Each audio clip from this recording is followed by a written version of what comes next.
Hey guys, welcome to episode 6 of Improv Gaming. On today's episode, we're going to be dealing with game frustration. We're going to be dealing with most disappointing games, and we are going to be dealing with gamers' fatigue. But first, as always, I'm joined with my two buddies. First, to my left, he's only the biggest Zelda fan in the world. Don't believe me? He has a tattoo of the Triforce on his arm, ladies and gentlemen. Mr. Jeremy Berg. Barry Allen. Thank you very much. And to my right, he only has the best ponytail in the business, It's fabulous. Mr. Nicholas. How you doing tonight? And of course, I'm Pete. I'm wondering why we're all wearing red today. We did not plan this. Remember, we are improvisational. We guarantee it. We guarantee. Yeah, 100% on your money back. I'm not paying him. Yeah, right? As always, we begin with Mr. Jeremy Bird's One Up News. Interestingly enough, this week I found out that Five Nights at Freddy's, which is that PC game, the horror game where you get attacked by the not the marionettes, the animatronic robots from like a kids carnival store or whatever. It's gonna get a movie deal. 3 games, actually 4 games, which is gonna come out soon. It's gonna get a movie deal. Good for the producer, and I'm slightly impressed. I like the game. I've downloaded it for free. You can do it on Steam. Actually, Steam is very cheap, but it better be a good horror movie. Otherwise, I'm gonna be very disappointed. You might have that gamer to movie curse, you Yeah, know, yeah, Prince yeah. of Persia, Resident Doom. Thor, yeah, all of them. Captain America, not Captain America. I'm sorry, Iron Man 2. Yeah. Ooh. Also, this week we got a couple of games coming out, which I'm excited for. We have Final Fantasy X and 10 HD coming to PlayStation 4. We have Project Cars coming to Xbox One, PS4, and PC. As well as we have Axiom Verge, which is coming to PC. I'm not sure about that game, but I'll check it out and we'll update you on that one. We also have Galactic Civilization 3 coming out on the PC as well. And also, set your calendars, ladies and gentlemen. May 19th, we will be streaming The Witcher 3 Wild Hunt live at 9 p.m., which is going to be Eastern Standard Time, and 6 p.m. for everybody on the Pacific Coast. Be there, watch us check out the game, because I think it looks amazing. Yeah, the 3 of us are going to be playing it. We're going to have comments so you guys can talk to us. We can answer questions. All that fun jazz. Let's do it better than the last live stream, because we kind of didn't get anybody at 9 o'clock in the morning. Wednesday at 9 o'clock in the morning. That was a little terrible. Eastern time was not a good idea. But everybody's excited for The Witcher, and of course we want to play it for you guys. Give you our thoughts on the game and see what you think about it in the end. But let's begin though first with topic 1, which is gamer frustration. Gamer frustration. Alright, so we're talking about gamer frustration in terms of video games that are just frustratingly difficult, or whatever the case may be, whether you're frustrated with the story, frustrated with the gameplay, frustrated with the difficulty, whatever it might be. I think me and Pete can unequivocally agree on Assassin's Creed being one of the most frustrating games to play. Unequivocally. It's so difficult to really enjoy that experience. And you want to, because you want to actually see where the game goes, because the stories seem to be good enough to keep you coming back for more. But just the difficulty of just maneuvering your character is just too frustrating to even want you to persist. Right? So that's a good example. I personally think Devil May Cry 3 it's a good game, but oh my god, the difficulty spike is ridiculous. Oh my god, that was a phenomenal spike, dude. It was terrible. It was daunting. Have you played Dante Must Die mode? No, I don't even touch Dante Must Die. I did. One hit, it's one hit kill. And I've gotten up to the doppelganger boss. I can't do it. It's just he moves too fast and I can't beat him. I literally remember hearing a crack in my PlayStation controller because I was bending it so hard. I was going to pop. I'm just like, this is not the PS4 controller, this is the PS2 controller. I just heard the pop, and I'm just like, I see Dante walking around in a circle. I'm like, great, there goes my controller. Wow. Still couldn't beat that game. Had a fun time, but just, that difficulty spike is terrible. See, with the gamer frustration, it could be, like we said, many different things. It could be via story, via gameplay, via a mechanic. Like, right now I'm playing The Order 1886. But I am enjoying it. It is a Quicktime event, crazy stealthness, but the thing that has been frustrating to me the most is I tend not to go towards stealth games just because I find them boring. You know, Assassin's Creed is a stealth-based game, but it also has its actions now. You know, can be in you can have a combat and survive. Yeah, you know, yeah. but for like when you're only allowed to do stealth, it's just so frustrating because that little bit, and it sends you all the way back in the order from the beginning. It was just that's the kind of frustration that I don't like. That's a little old school mentality. Yeah, but it's like very like cheap. So like The Last of Us, you didn't like that game too much. No, I enjoyed The Last It's okay. of Us. Because The Last of Us is a stealth-based kind of like horror game. Yeah, but it was also a stealth where it. How do I describe it? It was good in the sense where the story kept you engaged, and it was that frustration which is good, like a Dark Souls, like a Bloodborne, where it's a good frustration where you're trying to figure out a good pattern. Did you play Bloodborne? I have not. Okay, so talk to me when you play Bloodborne and talk about a good frustration. But I have played Dark Souls and all that. Yeah. But it's that way of mentality where it's like, I can figure this out, just give me a couple of seconds. But when it's cheap, especially with frustrations, when there's cheap moments in games, that's also frustrating because, you know, when I was going to assassinate the one guard, and it's like, hit triangle, and then he turns around after I hit triangle 13 times. That's what gets frustrating. That's all mechanic based. Like, yeah, but it adds to that frustration where sometimes it does, sometimes it doesn't. And here's the thing where I went all this way now to come all the way back. Yeah, I gotcha. And I gotcha. I was gonna say God of War is another good example. I call that a glutton for punishment game. Because you go in, sometimes you get your ass tanned, sometimes you can beat all the enemies in one shot, but yet you're still gonna come back and be like, I'll go another round with a couple of ogres. I may get beat up, but I still want to keep playing this game. Yeah. I think God of War is a really good example. But one game that might be a good example of a game that where gamer frustration, like just the balance isn't there. I don't know if you guys heard of it. I know it's like the most disappointing game to have ever come out in the history of gaming. Brink. Did you guys play Brink? I was so mad at that game. I'm like, this game. That game was so frustrating because I'm playing it, and I think I did like the first two campaigns on it or whatever it was, first 2 levels on it, and I'm playing it, and I'm like, all right, so there's an objective, and let me go ahead and try to succeed at this objective. I get shot down, I respawn like it's a multiplayer online, and then I go back into the fight, but the fight's continued. It's not like a restart at a different checkpoint. I go back. I kept on dying. I couldn't handle it. But for some reason, the level was finished by the end of it. I didn't achieve the objective. I failed the objective, and I continued on with the game. That's such bad programming. And I was just like, what? Why? Like, that was, like, I was frustrated at the concept. Like, how do I proceed to the next level when I failed the objective? What? What do you... Oh my god, this is not the game I wanted at all. I mean, also with frustration is, it's something where it's a great Uncharted, great series. Uncharted 2, fantastic, probably one of the best games you'll ever play. And then it's frustrating when Uncharted 3 got rushed and people were saying it's not as good as 2, it's not as good as 2. It was rushed, and that's the frustration part because you wanted an experience just like Uncharted 2. And what with Uncharted 4 being delayed is good because Naughty Dog is taking their time. They want to give you that experience that they gave with Uncharted 2. But there's that frustration with that game because it's not what it should deliver. It's the frustrating thing saying, this has been good. Happens with Gears of War Judgment. After having the trilogy of the Gears of War games, here comes Judgment, and it was just... It was a ball drop. Yeah, it was cash cow, money grab, and it's just... That's also...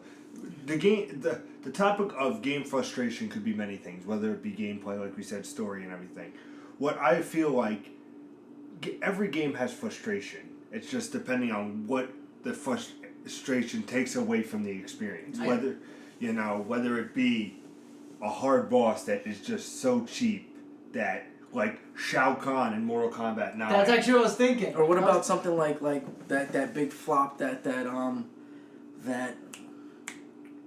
BioShock had, where if you didn't get the right equipment in the beginning of the game, like you had to go back to the beginning of the game. Like you had to like, it was like the first act, the opening of the first act, where you're playing the game and then you get to this ice wall and you're like, oh shit, I didn't equip the fire. Yeah, I remember that. And then you're like, but you can't get back to the room to equip the fire or something like that. So you have to restart from the beginning. That's called dead game situations. Yeah. I can't stand those, but... Can't stand anything like that. Like, that's an aspect that might have just shut the game off for me completely, where I would have been playing the game, and since I'm the kind of guy that doesn't really go after strategy guides, but I'd be stuck there and I'd be like, what? What am I supposed to do here? And then I turn off the game and I don't experience that game. So when you eliminate that frustration, you will avoid alienating those gamers that are like me, where I'll be like, all right, I'm never playing BioShock ever again. Luckily, when I did play BioShock, I knew about that. So I was like, okay, I have to make the right choices, and then I made the right choices. But I was just dumbfounded. That brings me up to a point, and fitting that it's coming out this week. Final Fantasy X and X-2. I love Final Fantasy X. I thought it was fantastic. I liked it a lot. And then X2 came out. I was like, oh, this is going to be great. I'm going to love this too. And I played through it, and I was enjoying it. And then you got to Chapter 4. Oh, God. I didn't play the game. I did. Let me paint a picture for you in the audience, Nick. You go through this game, which is a RPG, you know, it takes its time, obviously. And you get to this stone wall. And you have to go into said stone wall. But you have to collect these little beads, or whatever frig they were in the game, and to open the door to advance the story. So, of course, I didn't realize you had to collect these beads. So I was, I think, 2 down, and basically I was in front of this door. After playing, I would have to say 25, 30 hours worth, and in front of this door, and it basically saying, yeah, you can't get through. You can't see, you know, Titus and Yuna and all that stuff. So that to me is frustrating, because now there's no way to go back, and I don't want to just take a full day worth of real life time to go back and play this when, you know, I have a hard enough time where a game has to keep my interest up, you know? And it's just, it's unbelievable, because that's so frustrating, where I'm just like, I was enjoying this game. It wasn't by far the best game I've ever played, but it was an enjoyable experience. And to get to that brick wall, that's what's frustrating about games, is sometimes just the design of it. Yeah. They make an error in making something clear, like an achievement or a goal, like to collect these beads. Like they put a little blurb on the corner of the screen instead of telling you, hey, it's really important that you collect these beads, because by Chapter 4 you won't be able to do shit.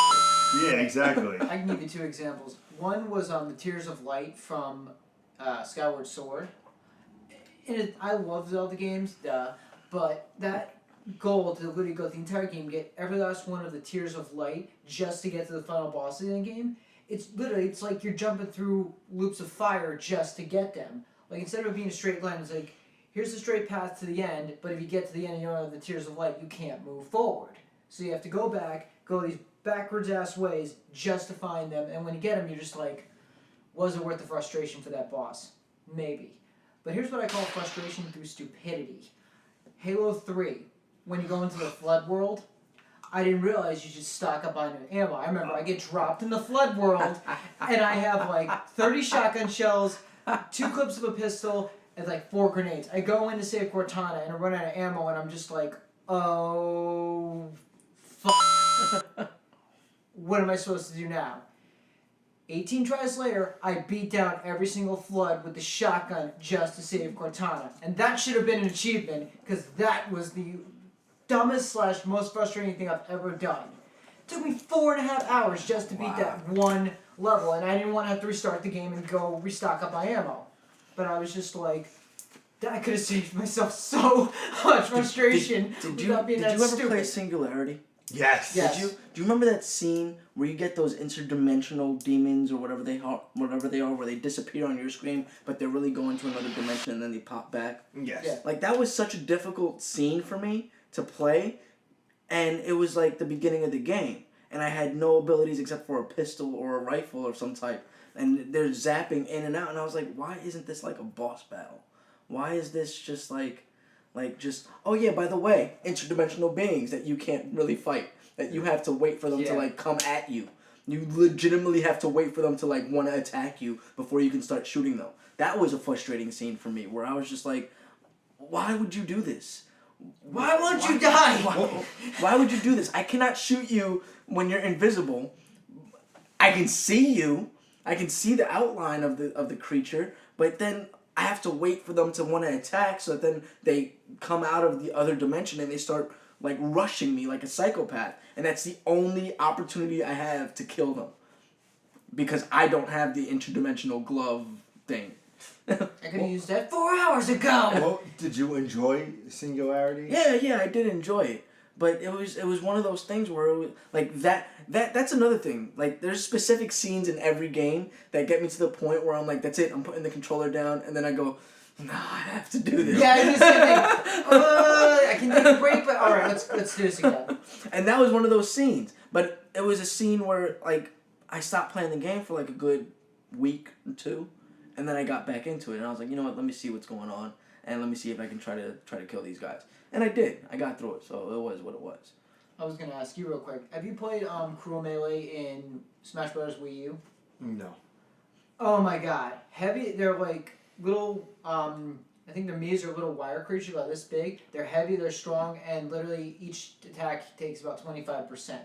My record is 18 characters. You kill 10, and you get like one of the characters unlocked. My thumbs have never hurt from trying just to get 10 characters, and then I'm like, all right, let me see if I can get 18, and I'm just like, I put the controller down, I'm like, I can't do this anymore. But it's just, it was frustrating, but it's fun. Yeah. Until your thumb starts screaming at you. Well, it's fun for the games that we love, but it's disappointing when a game does not live up to what it should. Which brings us to our next topic. Most disappointing games. Most disappointing games. Well, you already know mine. I've said it multiple times. I've said it thousands and thousands of times. South Park, the stick of truth. You keep coming back to it. I've always said it, and I'm always going to say it. But that's because I'm such an avid South Park fan, and I know what Trey Parker and Matt Stone are capable of. And that's not what they were capable of. See, this is another cross type of argument where most disappointing is because you were excited for the game, or most disappointing because it looked good but it just didn't hold up. Because for me, back when I was a youngin', I watched a show called X-Play. Okay. And they would do reviews on games, and I would always value their opinion. So would I. I've seen And Ratchet and Clank, I've said many times as well, one of my favorite game series. They got me onto that game. And every time I was like, okay, they're saying this game is good, let me try it. And all the time, except for once, I agreed with them. And this one time, I was so disappointed because it looked so cool, this game. And it was just terrible. And it was so disappointing because I'm like, here's a game that I thought was going to be so much better than it was. Same thing with Kirby's Rainbow Curse that I just played. Mm-hmm. That game had so much promise. I was like, I can't wait to play this game. And it was just disappointing because the whole time I'm looking at my gamepad and not looking at the beautiful game on the screen. Because you have to look at the gamepad. It's disappointing where, like, I was so enthralled by this game called Champions of Norath. Mm-hmm. And I didn't get past the first level because I was disappointed with it because I'm like, this game is just frustrating. Also, it's just not what I wanted. And here's people praising this game, and I just go, what's the deal with that? Similar to with you, with South Park. A lot of people praise that game saying it's absolutely fantastic. And you... Well, it wasn't even that people praised it and told me it was going to be fantastic. I knew it was coming out. I wanted to get it because I'm a huge South Park fan, and I was like, they're gonna blow people out of the water. Like that's what they do every time. So when they came out with South Park and it was gonna be an RPG, I was like, oh my god, oh my god, oh my god, oh my god, 24/7 for like 3 weeks of just RPG of South Park. Like that's what I'll be able to do. And it was literally 4 hours of my day. And I was done. and I was just like, what? An RPG that lasts 4 hours? That's an RPG demo. Well, from my side, I have 3. Legend of Zelda Phantom Hourglass. I knew there was going to be Zelda in that. I can't get past the controls. It's like That was like with me with Skyward Sword. When you had to fly that bird thing, that was the most disappointing thing of the game because I'm like, I want to play this game. It looks amazing. I love the way it looks. The art is beautiful. Yeah, great looking game. Really, really good story, but poor implementation on controls. Yeah, and then it's just like, it was disappointing because I'm like, I don't even want to continue this game. And I didn't. I never passed the bird. Yeah, here's what the problem is. With Phantom Hourglass, instead of like having A and B do like attacks, you do everything with a stylus. You move forward with the stylus on the touchpad, you swipe on the touchpad to slash, and you do a full circle to do a spin. I can't do the controls. I've been 2 hours in that game, and I'm like, I can't do these controls anymore. This is driving me absolutely crazy. It just seems like it looks good. It's a great story, but the controls are the stylus gimmick then. Yeah. That game came out when the DS first came out. Yeah. So it was a stylus gimmick. We're trying to promote the stylus, so let's give it the most amazing franchise in our business. Fail. And force you to use a stylus, so that then you guys have to get used to stylus. Yeah. And it failed because... That's exactly what happened with Rainbow Curse. Everybody's like, you're not using the gamepad to its fullest ability. And then they implemented the touchpad with having to draw the lines for the rainbow for him to follow along, because you can't move him with the directional. And it's just you staring at the screen. And it's like, it would be cool to have a little bit here and there. Like, what a good example for me is Bowser's Inside Story. Yes! That was a great game. I love that game. And it had those mentality where it's like, okay, swipe to the right, to punch this this giant robot. And then it would have that, and then if anything, you could do it with your finger, but it didn't take away from the core gameplay where it's an RPG at its heart, where you're bouncing and timing and doing all these jumps with Mario, or doing these special attacks with Luigi and Mario, inside Bowser's belly. But it adds that little bit where it doesn't fully engross the game, but it has that little bit where it says, okay, remember, we still are unique from other RPGs because we need you to do this on the stylus on the screen to make this action appear. I just have a message for Nintendo.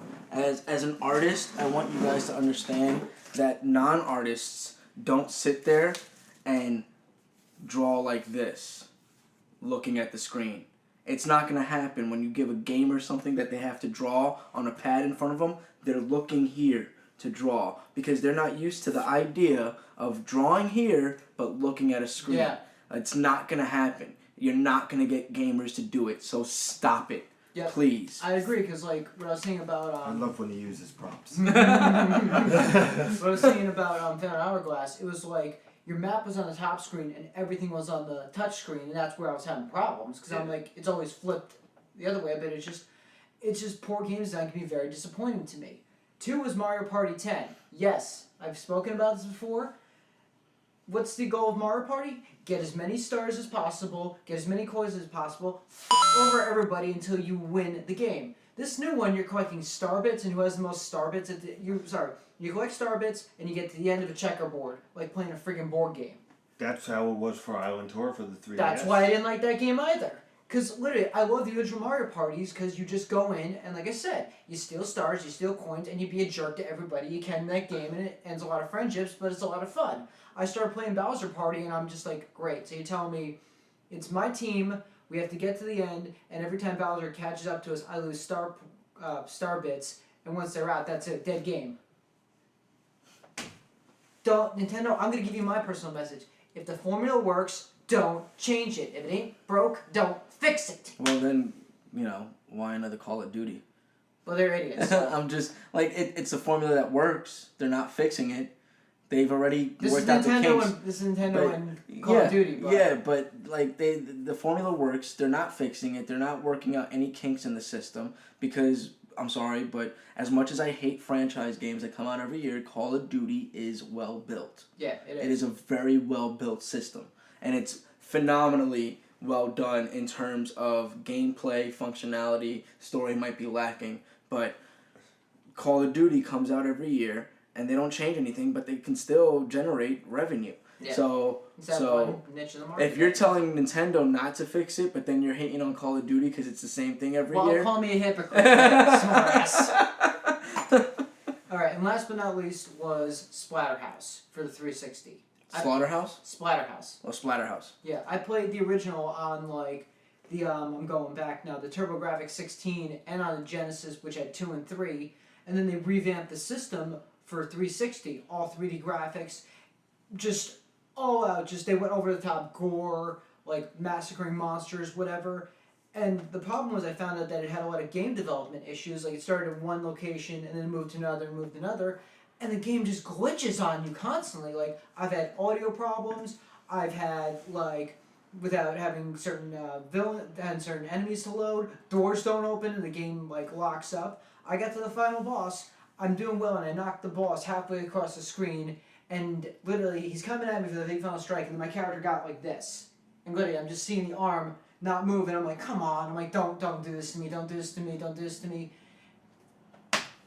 It froze on me. I had to restart and go back 2 chapters because there's no checkpoints between there just to get to the final boss. I'm like, guys, you had so much potential for this awesome-looking, bloody game, and you dropped it just because you couldn't keep the development in one house. I say, look, if you're going to play it, I don't like to use this word, emulate the game. Don't pay for it, emulate it, play it, and if it doesn't glitch on you, good for you. I thought Splatterhouse was a really good game. I did too. I thought it was a great game, to be honest. I mean, I was just so impressed by what you were able to accomplish in that game and what they did with it. Oh, yeah. It was so good. A lot of throwbacks to the originals. To me. Yeah, and it had nice throwbacks to the originals. Very nice throwbacks. But, yeah, I when I played the game, I didn't experience any of that glitchy stuff you're talking about. I probably got a bad copy then. Mine was pretty smooth. There was some, freeze frame glitching. Yeah, but, I mean, you know, it's a 360. Yeah. So somehow I maybe got a bad copy, but somehow I was just surprised that my 360 wasn't burning down the house yet. Yeah, it's just I like the franchise. I would say if you could go give that an HD remake because that game was good. Tweak the bugs. Yeah. And look good. That would be a nice game for a remake. I don't think it got enough sales to validate a remake, but yeah, that's like a hidden gem. If you find it, buy it because it is good.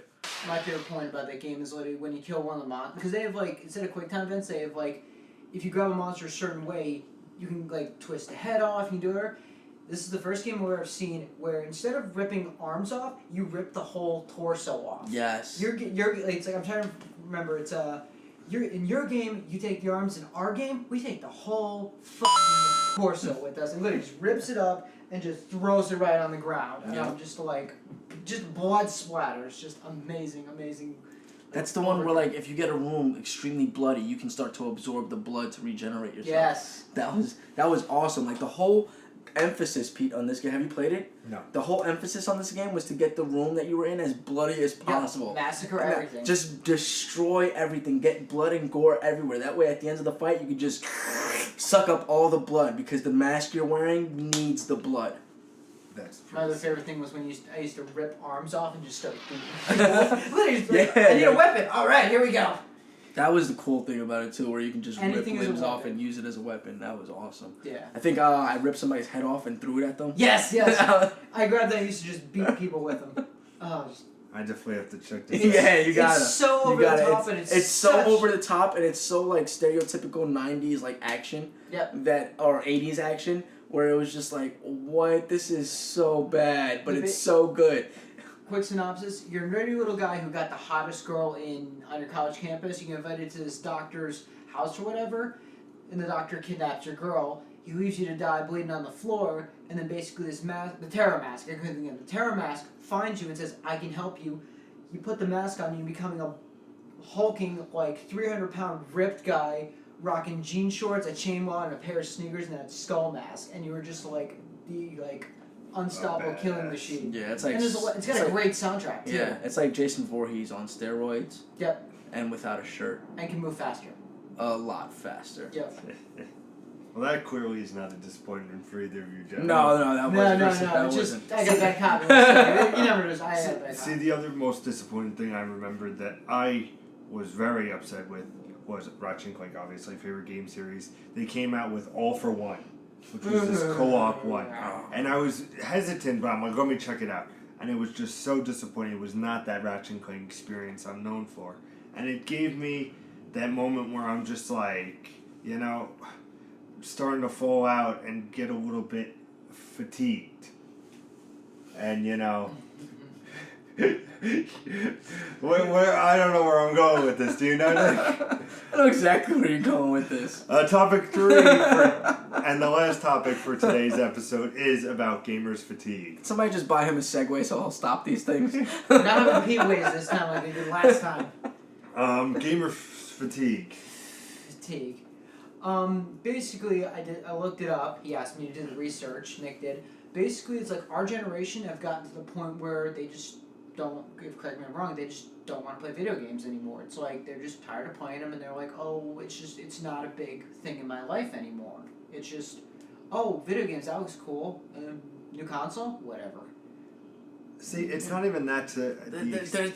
There's little subtleties, Pete. You did some in-depth research. I think you even interviewed a couple of people. Yeah, I interviewed a couple of people, found out what their gamer was.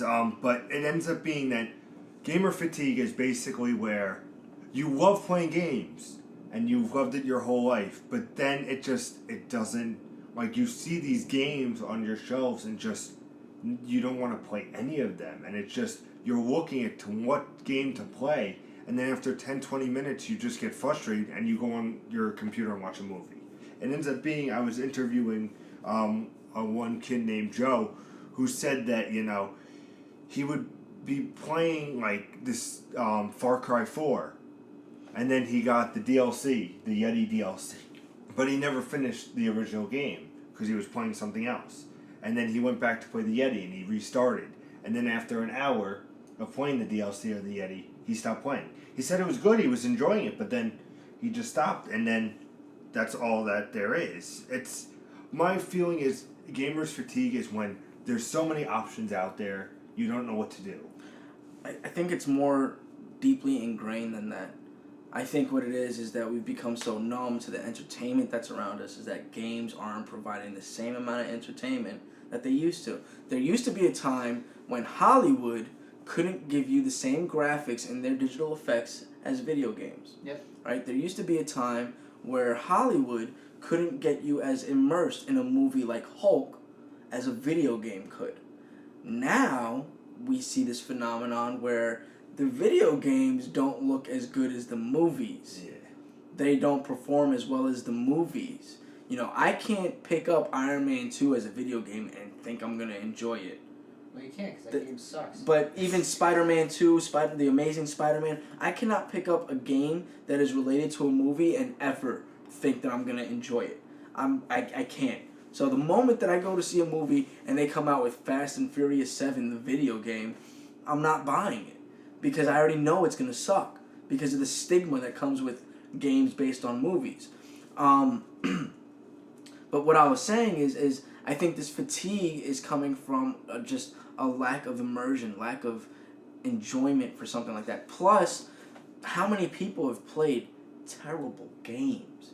Just terrible games. That bitter taste. Right? That bitter taste of terrible, right? My favorite franchise, one of my favorite franchises, Infamous. You guys know how I feel about that. We know from your last By the video. time Second Son came out, I was fed up with it. So, do you think I'm going to go out and get another Infamous? You already screwed the story up on me. I'm not getting it. That's it. Really? I'm done with Infamous. It's not going to happen. I haven't even played First Light, and it was free. It wasn't that bad. It was free. And I was like, no, you screwed up my story. That was the story I was following. It's like reading a book, and all of a sudden you're reading about this dragon fight, and then all of a sudden it's like one day we wake up in the meadows, and you're like, what happened to the dragon fight? Yeah, pretty much. Or no, they weren't dragons; they were worms that I was just imagining. Like, all right, calm down, Alfred Hitchcock. Relax. You know, I get a lot of stuff like that, like Crisis, for instance. Crisis had raving like acclaim, like it was great. Play it. You're gonna love it. You're gonna love it. I played it, and all right, it's a first-person shooter. There's nothing really special about it. So do you think that it ends up being that sometimes we're spoiled with such good games that they can't live up to other things? I don't know about that. I'm not sure about that because every first-person shooter I play is just another first-person shooter. That's how it is for me. Bulletstorm was the only time I was like, they're actually trying something. They're doing something different. I could play this as a first-person shooter, but I could play it as a first-person juggler as well. Yeah. So they've got me intrigued. I don't know. I'm a huge anime fan, right? I have 2 games in my collection that I got based specifically off of 2 anime shows that I love the most. Bleach, Soul Resurrection is the name, right? And Afro Samurai. Yes. Okay? Afro Samurai was a phenomenal game. Phenomenal. Bleach, Soul Resurrection, not so much. Alright? If a dude with a sword that smokes weed can outperform spiritual beings that decimate cities in a video game, I'm not impressed. I'm not impressed at all. So I get a lot of... I don't think it's that one game will make it too good to enjoy other games. I just think that when you're competing with good games, you have to bring your game to the table. Yeah, I agree with that point. Like, you were talking about being spoiled. Arkham Asylum, amazing game. Arkham City, amazing game. Arkham Origins, it was okay, but literally, until Arkham Knight comes out, this may seem a little dated, but right now, Arkham City is probably, in my opinion, the best Batman game ever made.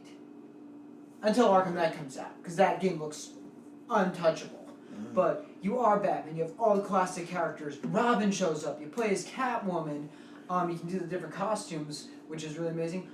I've never spent more time on recent generations of... Sorry, on modern games, can be word, I've never spent more time on one game than Arkham City. 100% of the game. That's how much I thought it was good. Arkham, and then Lydia was like, stupid me. I beat that. I then went to Arkham Origins probably about 3 weeks later, and it didn't kill the series for me, but just literally, I'm just like, I'm running around doing the same stupid thing. There's a new character here, there's a new character here. Oh, Penguin's back. Oh, okay.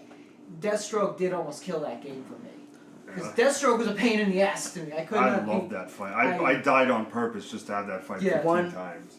One thing, like you were saying, one game was great, then the next game was exactly the same thing. It was different studios who did it. Different studios, but it was pretty much the same game. Yeah. Right? What I like, right? I'm waiting for Just Cause 3. Have you guys played Just Cause? Did you see the new trailer? Oh, no, I haven't seen it yet. Don't tell me a damn thing. Well, all right? Don't tell me a damn thing. We're going to look at it after we record. But get up. I never played Just Cause, the first one. I played Just Cause 2, and I'm waiting for Just Cause 3. And the reason is because when I'm playing that game, I feel like the opposite of Spider-Man. All right?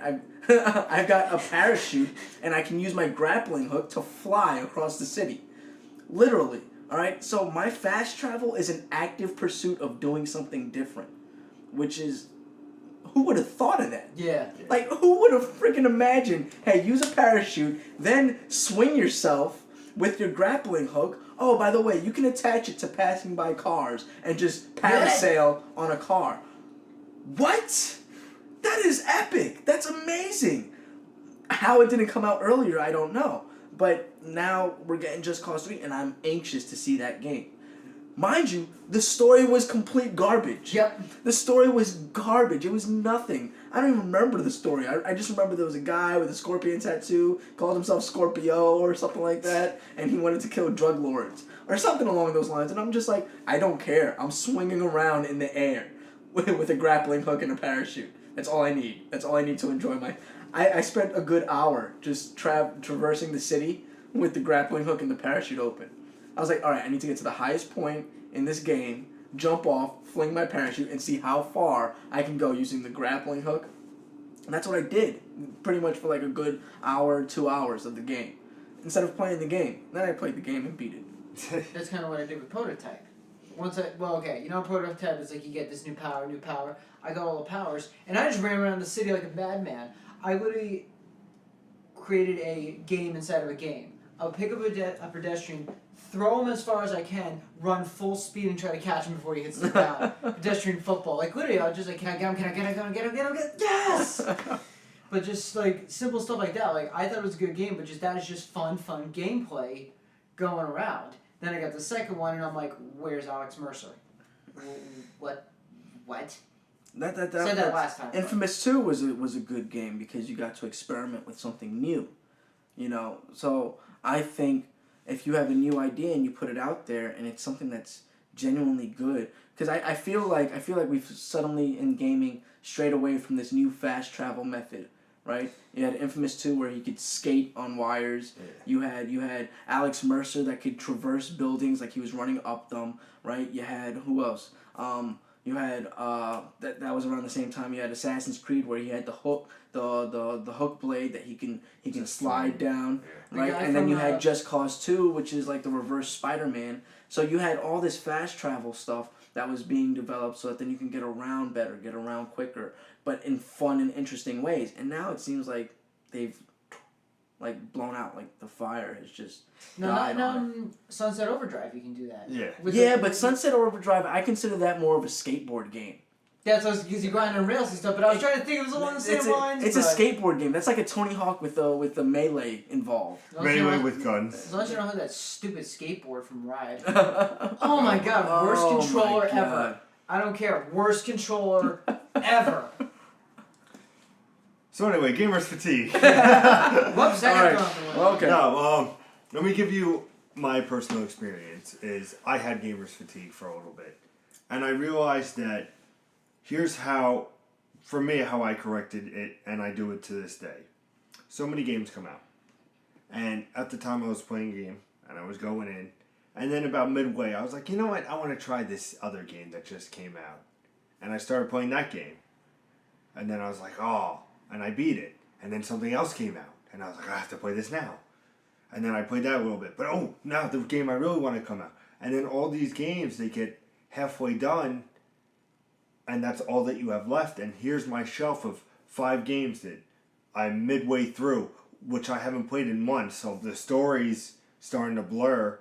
And I just look at my game shelf and I just go, do I want to play that? I have to finish that. I hate that feeling. Yeah, I don't want to finish that. I don't know, And then that's the thing, like, you know what? Maybe I'll go watch a movie. I love playing video games, but you know what? I don't have it in me. But now what I do, even though sometimes it's good or bad, I play one game and I'm focused on that game for the story. Mortal Kombat X. I just played the story. I still play it as fighting, but I play the story. The Order.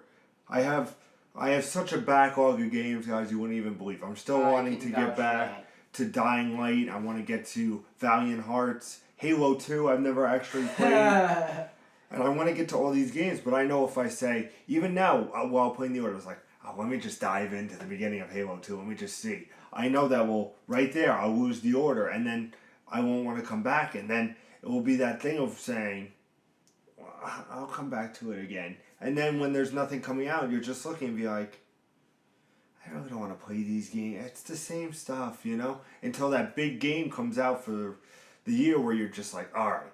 But when it comes to how I solved it was, like I said, I just played through it. So when I'm done with The Order and that's put the rest, I go, okay, what's the next thing I'm going to play? I'm going to focus all on this game. Trying to get as much done so when The Witcher comes out, I can spend all my time on that because I love that universe. And then play as much as I can out of that. And when I finish the story, by that time, Arkham Knight will come out. And then I'll do that. But it ends up being that if the fatigue of so many things are coming at you, whether it be free games every month from the PlayStation Network, Xbox Live, Or if it's, hey, we threw on Donkey Kong 64 on the virtual console. And then, ooh, I want to get back to that.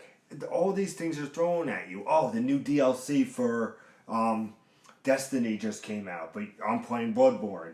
Yeah. I'm looking at you, sir.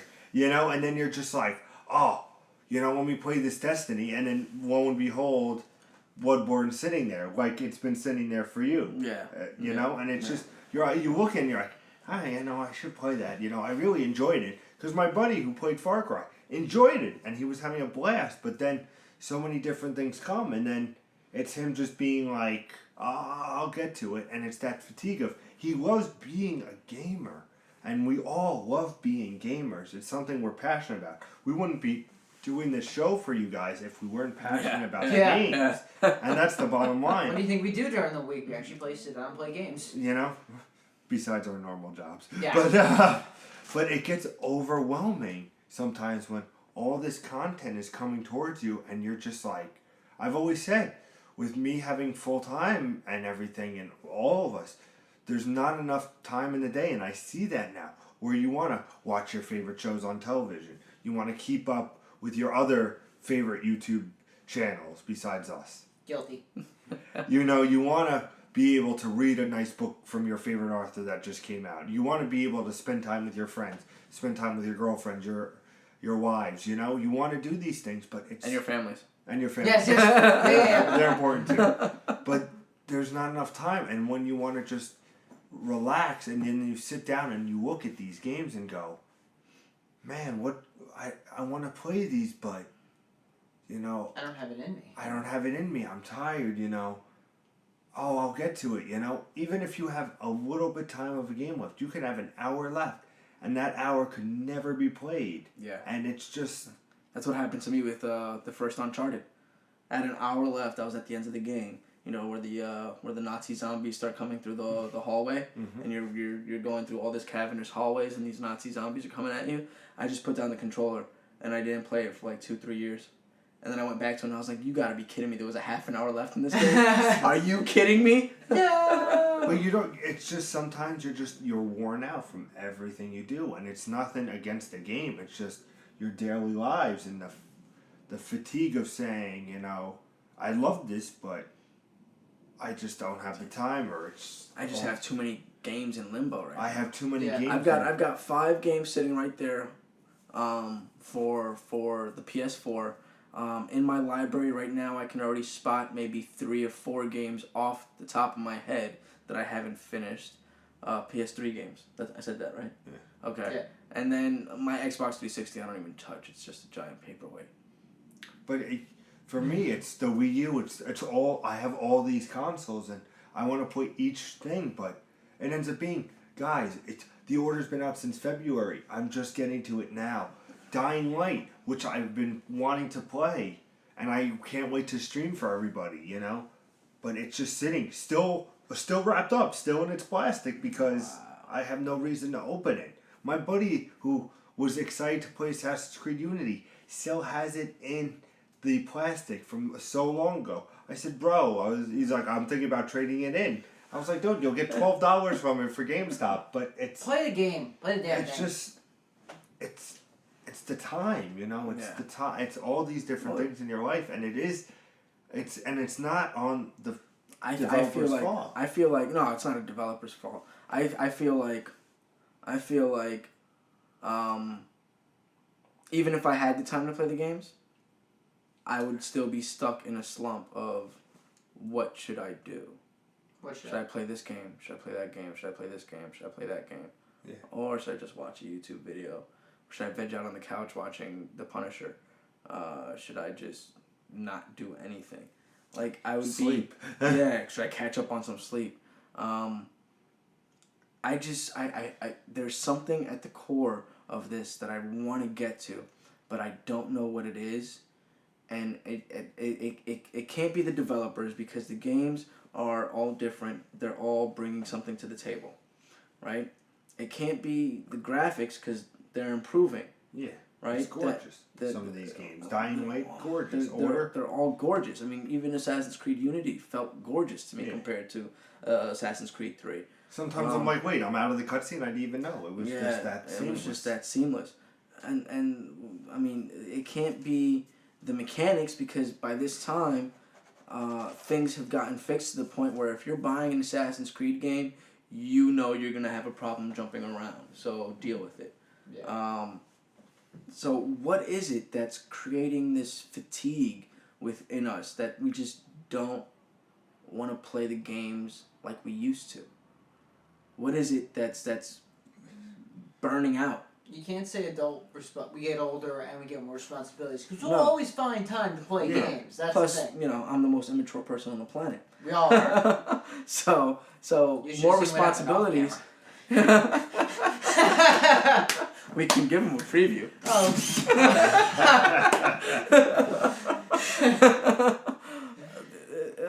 It's something deeper than just playing through a game, because I've been the kind of guy that will play through one game, I won't touch any other games, and boom, knock them out one after one after one after one. I used to make it a point of pride that in 3 days I could beat any game without a problem. That's with a full-time job, so that's really 18 hours that I could beat any game. 3 6-hour shifts, beat any game without a problem. And now I'm just sitting there like, do I really even want to beat this game? Yeah. Yeah. You know, like, maybe it's the calm between video games. Maybe it's because I'm so bored between video games that I don't want to beat the game to be bored again. Next game. You know, Yeah. like that's like back in the day with the NES. You know, you had Super Mario Brothers 3, which everybody always was playing. But, you know, you beat that, but you would play it again and you would not feel that, oh, man, why am I playing? You would be like, oh, you know, I can't wait to jump in the raccoon suit and go. Mm-hmm. You know, but now it's a whole different world. Now I don't replay games. I played Deadpool for the PS3. Because Deadpool is so awesome. And the game was like a phenomenal rip on the comic. It was just beautiful. It was a seamless transition where Deadpool was Deadpool. It wasn't like, oh yeah, I'm just a badass that kicks people's asses. Jimmy Jonas. Yeah, like that's how he was. Was like he was talking to the camera. He was acknowledging like outside references. He was being foolish and funny and goofy, all while killing people, and he was throwing out little quirks that were just hilarious. Plus, he was hearing the voice inside. It was just beautiful. It was a beautiful Deadpool. It was really well done. If you ever get the chance to play it for the PS3, play it. Absolutely. That's who I play as in Marvel vs. Capcom. Deadpool's always on my team because that hyper combo is just so amazing. Yeah. How often in a game do you get to smack your opponent with your health bar? Yeah. And then look at the camera and be like, hey Capcom, you gonna put me on the cover? Come on, this face on the cover, right here. But sorry, tangent. I didn't beat the game. I didn't play through the entire game. Here's a character I love. Genuinely love this guy. I wanted to play the game, and I loved the game, and I loved the game mechanics, and I loved playing it, but I was just like, I don't really want to play. Why? Everything about it should have worked out, and I should have been like, that should have been like our first episode. I was like, yeah, screw Nintendo. I love Deadpool, bro. Like that. Deadpool kills everybody. Like that should have been our first episode where I was just over the top excited about Deadpool because that game felt so good. Everything about it was so good, and I was just, It's. I think maybe we may never know what causes gamers to have this. This fatigue. This fatigue that you don't know, you know? Yeah. And I think, I don't know what else to say on this. Guys, in the comments, have you had your own gamer's fatigue? What did you do to get out of it? You know, are you in it? What do you think will help? You know, let us know in the comments. And thank you guys for watching, but as always, we have all that jazz. Where can they find us, Nick? All right, you can reach us at improv_gaming. You can get to us, that's on Twitter. You can get to us through Facebook at improv gaming, space between the two words. And you can get to us on Instagram at improv_gaming. Or, as always, you can email us at improvgamers@gmail.com. And remember to like and subscribe below. And that's it, right? He's been practicing. I'm going to screw it up when it's my turn. And it's much easier now. You just go to youtube.com/improvgaming. Yes. We don't have all those letters All those letters and numbers. It's just straight. It brings us right to all our videos, everything like that. And also, if you want to talk to us personally, check me out at JimmyPoison450. Check out Pete at Improv Pete. And Nick At Prof Cot. That's a K. K-O-T at the end. We're always there. We're always looking for questions. Shoot us a message. So on the next week's episode, because as you guys know now, this is going to be weekly. We decided to do it because we were so. We couldn't take the gamer fatigue anymore. We wanted to hang out. Yeah, we want to give you guys the best entertainment we can, and last week we each came up with a topic and just brought it up to each other. So we're gonna do the same thing this week because it worked out, I think, very well this week. What I will be talking about next week, and Nick knows a little bit about it, is Quicktime Events. I'm looking forward. How much is too much? Is it good to have it? Is it bad to have it? Two buttons is too much. The Order 1886 has so many Quicktime Events.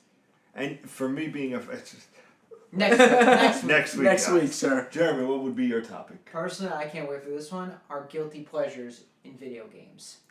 Boy, do I have a laundry list of these ones. Dead or Alive, Beach Volleyball. 1, 2, 3, and 4. And Nick, what is your topic? Can a game be too good? Is that even possible? And I argue yes. Sounds very good. Interesting. And just remember, guys, we also have the Witcher stream I knew I almost forgot that. Yep. coming up. It's going to be on May 19th, 9 p.m. Eastern Standard Time. 6 p.m. Pacific Time for everybody who's out in those areas. And check it out at Improv Cap on Twitch. Yep, and like I said, email or jump on the Twitch and email us questions. The three of us will be here. We can all give dirty secrets about each other. It will be very fun. You can talk trash to us if you want. We slept everybody's mothers, as he said in the first video. Yeah. But as always, guys, Game on. Game on.